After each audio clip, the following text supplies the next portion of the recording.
అమ్మ తెలంగాణ మలి సర్కారుకు యమలాడ ఎమ్మెల్యే ఆది శ్రీనివాస్ సార్కు మీ దీవెనార్తులు పెట్టుండ్రి.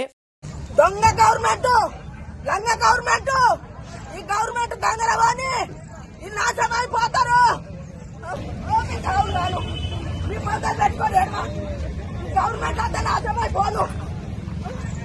నా కొంత పోతుందిరా మీ పదాలు పెట్ట. ఈ ఆదిశం దక్కిందా దక్కిందా ఏడ దక్కిండు?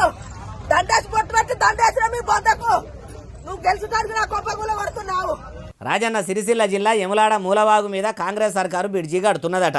అందుకే అటుబాదుకు ఇటుబాదుకున్న ఇండ్లు దుకాన్లు మొత్తం కూలగొడుతుర్రట. అయిపోయి కూలగొట్టిన వాళ్ళు వాళ్ళకు వేరే దగ్గర జాగా చూపెట్టి ఇల్లు కట్టించి ఇల్లుకు ఇల్లు జాగకు జాగా పాయమాలు కట్టించినాక కూలగొట్టిన అయిపోవు గాని అట్లా కాకుండా అయితారం రాత్రి ఎవ్వలకు చెప్పకుండా వచ్చిర్రట.